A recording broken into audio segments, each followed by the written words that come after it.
we lost a year ago tomorrow. Now, you might remember that Lisa passed away because of complications from having the AstraZeneca COVID vaccine, and she suffered a very rare type of blood clot, the thrombotic thrombocytopenia.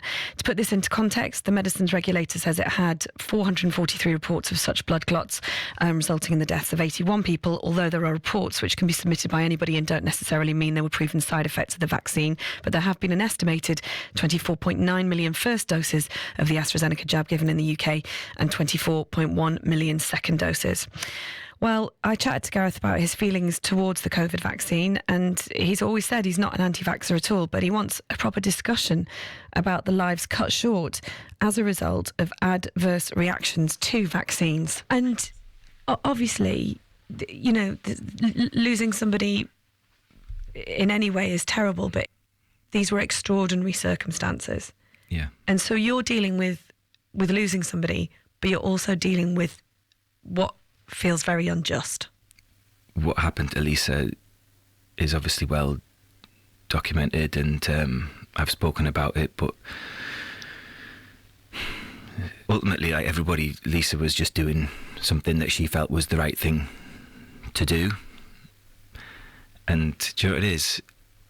If this hadn't happened to Lisa, she would have gone and got her vaccinations again. She would have gone and got a second one and a third one. Yeah, she would, wouldn't she? She absolutely would have done, and I'm not daft enough to think that she wouldn't have done.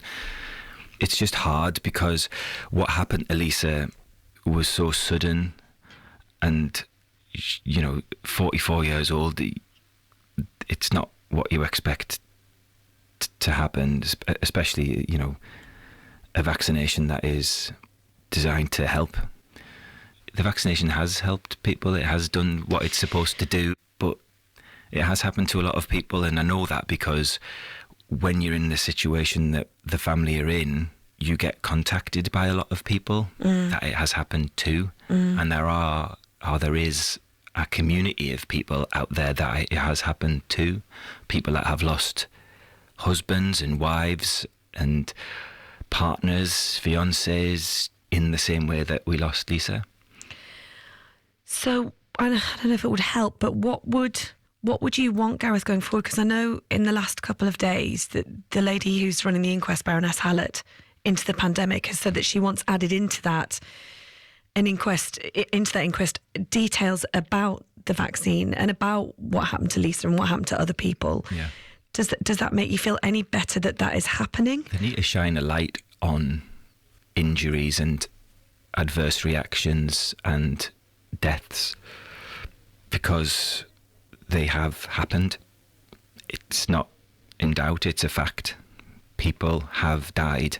I just feel as if people that this has happened to aren't talked about openly. I can understand not talking about it because it would potentially stop people getting the vaccination, but that doesn't excuse the fact that it has happened to people.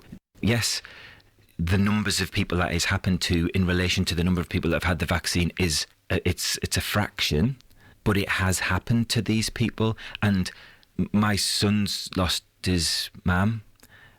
He was 6 when he lost his mum, and he's going to grow up now without a mum.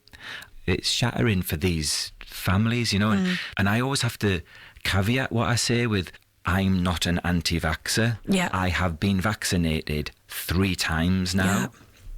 I've had AstraZeneca, I've had Pfizer, and I've had Pfizer. So nobody can turn around and tell me that I'm anti-vax. I am not anti-vax. I'm all for the vaccination, allowing people's freedoms and all whatever comes with it.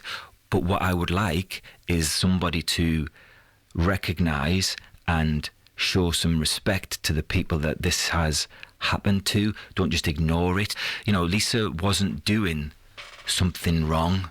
She was doing what she was asked to do, and people need to hold their hands up and say, we're aware of this and what has happened. Well, at BBC Radio Newcastle, we contacted both the Department of Health, Medicines and Healthcare Products Regulatory Agency and AstraZeneca for comment, and this is what AstraZeneca told us. We are very saddened by the death of Lisa Shaw. Our deepest sympathies go out to her family and all who are coping with this tragic loss.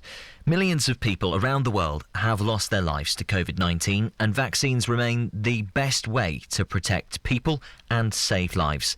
Our vaccine is estimated to have helped prevent 50 million COVID-19 cases, 5 million hospitalisations, and to have saved more than 1 million lives. The safety of anyone taking our vaccine remains our highest priority, and vaccines, like all medicines, have to meet the strictest standards to ensure safe use. Individual vaccines will have different risk profiles, and for our vaccine, the incidence of blood disorders are extremely rare. Regulators across the world continue to advise that the benefits of taking our vaccine outweigh the risks. Well, we also contacted the Department of Health for a statement. Every death is a tragedy, and our deepest sympathies are with the family and loved ones of Lisa Shaw.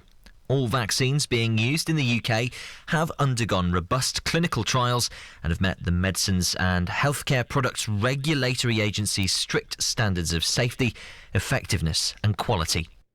And we also contacted the MHRA, which regulates medicines, including all COVID vaccines, and they told us this. We were saddened to hear of Lisa Shaw's death, and as we approach the 1-year anniversary, our thoughts are very much with her family.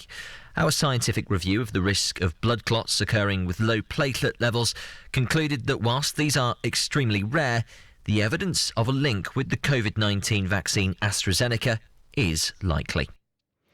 It is BBC Radio Newcastle. It's the sound of the North East, and it's 10 to 4. It's Anna here with you through until 5:30. And today, it's not an easy day for us. Much harder for Lisa's family, and much harder for Gareth and little Zach as well. Chatting about Lisa, it's a year ago tomorrow that we lost Lisa. This is America, Horse with No Name.